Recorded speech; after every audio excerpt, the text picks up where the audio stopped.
Laura J.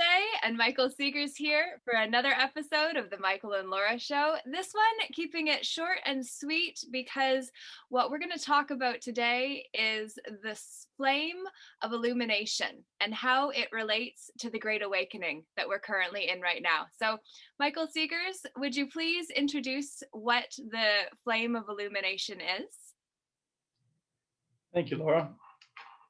This video is directed towards those who've already made it through the beginner's class. If you have not had the teaching about the chart of the I Am Presence, the science spoken word, the threefold flame, this isn't going to make as much sense as it could.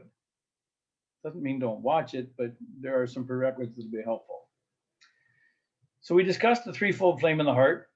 It has three plumes, a blue one, a yellow one, and a pink one. And then we introduced the violet flame, and most of the beginning students have started to work with the violet flame. They've seen how magical it is, how absolutely unbelievable and wonderful it is.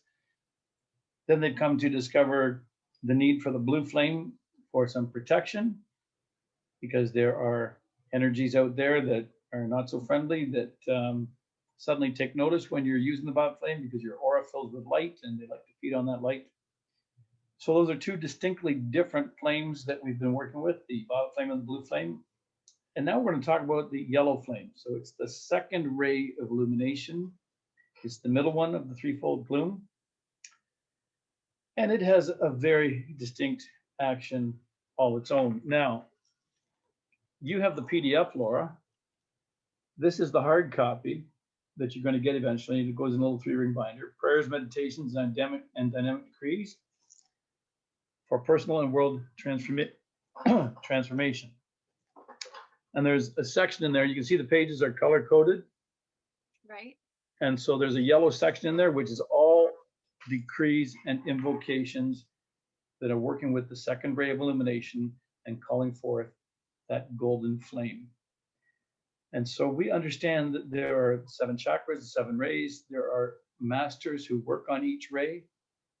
There are also archangels who work on each ray, and there are cosmic beings and Elohim that work on each ray. And what we want to encourage the students to do is work with that flame of illumination and invoke the angels of Archangel Jophiel's band and his twin flame. Her name is Christine. So Jophiel and Christine govern that flame and bring that flame to us. And it works specifically with the crown chakra, so that when that flame is invoked, the crown chakra begins to awaken. And when we look at the world around us, and we notice that there is an awakening that is occurring, and it's tremendous on a planetary scale. Something like this has not occurred in a long, long time. In tens of thousands of years, nothing like this has occurred. And yet it's, in many respects, appearing to be not happening fast enough in certain areas. And with respect to certain types of information, it often is frustrating that we wish we could do more, because loved ones that we care about don't seem to be getting the same kind of message, with the same kind of urgency that we'd like to deliver to them. And so what we're encountering is the density of the mass consciousness. And just like a sponge soaks up water, consciousness soaks up the energy that it swims in. And most people are swimming in a sea of density of consciousness filled with anger and hatred and jealousy and misqualified energy and misunderstanding and limited perception and cultural constriction and karmic impediments and just density of consciousness. So at the human level, when you try to present information to an intelligent individual and you have the evidence and the science and the facts, and they are so indoctrinated in a belief system that they refuse to look at that, they refuse to engage in the conversation, you throw your hands up and say, well, what the heck am I supposed to do? And when you're at that point, if you are a student of the Ascended Masters, my suggestion is you need to be sitting at your altar and invoking divine assistance. And if you call forth the angels of illumination as instructed using the science and spoken word, and all the words are available for you in the decree books, what will occur is illumination. You can do it on a personal level, you can do it on a planetary level, and the angels will do the rest. As Archangel Raphael has said to us, just open your mouth and we'll do the rest. But they have to be called into action because of free will. Angels cannot interfere. They have to be called into action. And it's knowing what to call forth that is the real key to this. So I'm going to go to our booklet, Watch With Me, Jesus, Vigil of the Hours. And this is a prayer service that we give on Wednesday nights. And I'm going to just read one paragraph. And as you know, Laura, you've recently discovered this.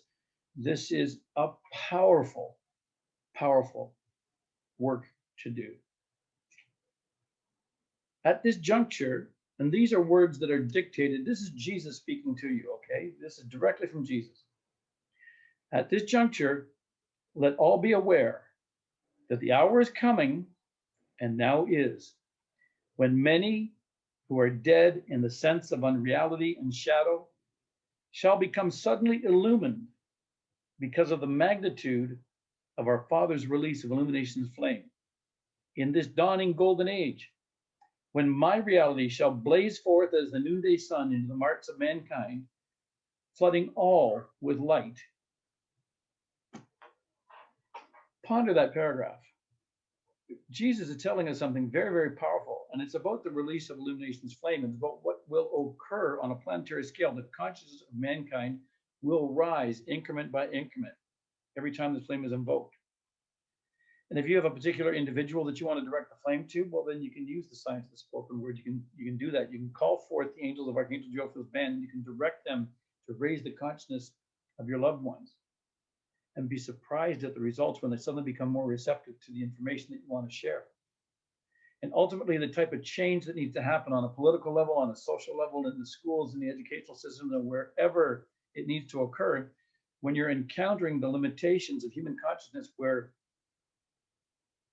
well-prepared conversations are producing not the result that you're looking for because of the density of consciousness of the listener, then you have to take it to the next level. And you have to prepare those individuals in advance by praying for them, by invoking the flame of illumination to awaken their crown chakra, to awaken their consciousness, so they will be receptive to the facts that you want to present to them. And this is key. And this is what students of the masters are taught to do, is you spend your time at the altar first, then go out and try and talk to people.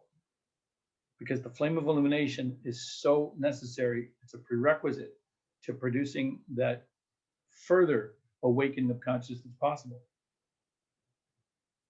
And so for anyone that might be listening, thinking, praying for somebody to get our idea seems like manipulation, how would you just help them work with the understanding of the power of intention matched with what the intention of the information that you're trying to get them? That's an excellent concern. So this is not about an intention to coerce according to a human agenda. This is an intention to awaken according to a divine agenda. So you want to always make sure that you have the truth that you're bringing, that you have well-researched information so that you know it's the truth. And then you want to always, in this type of work, invoke the divine plan, the divine will. And so you would say, and let this call be executed by the legions of light according to the will of God and the only will of God. Not my will, but thine be done, O Father, thine be done. So you're invoking the will of God. You're invoking a divine illumination, not a human will, a human coercion, or a human agenda. This has to be done with a pure heart, with absolute certainty of truth, of fact, and with the intention that only the will of God shall prevail in this work. And then with this being the golden age that's spoken about, and this wisdom being the golden corona, around an enlightened one who embodies more light. How would you say that making this shift would actually help with the Great Awakening and heralding in the golden age that we've come here to do? Well, it's a process. It's an evolutionary process, and so the evolution of consciousness takes place over vast periods of time. You're just contributing to the acceleration of the process, and some of it will be largely invisible to you. As an alchemist trained in the scientific method, I've spent 40 years creating methodologies to observe cause and effect relationships in all of the experiments that I've done and all the experiments that I've taught the students to do. And so that we have greater ability based on experience, so that when we're seeing things, we're not seeing the same thing most people are seeing. And we're able to understand some of these cause effect relationships and actually see the results of the work that we do much more clearly. And that takes time and practice, and new students often have a challenge with that, but they get it very quickly with the violet flame when they start to see, wow, can you believe that happened? And it was better than a coincidence. It was very magical and fun, and everybody was uplifted. And so they get that real quick. And then you just have to extrapolate that type of thinking, that type of understanding, and recognize that, yeah, if it's working on the personal small level, it must also be working on a planetary level. And some of the things will be invisible to me because they might not be happening within my vantage point, but by faith, I trust that they are happening. So thank you very much for joining Michael and I today. Please make sure you like, subscribe, and also share this message with somebody who would benefit from gaining access to information that can pierce through some of the density in consciousness so that we can together rise. Thank you, Laura.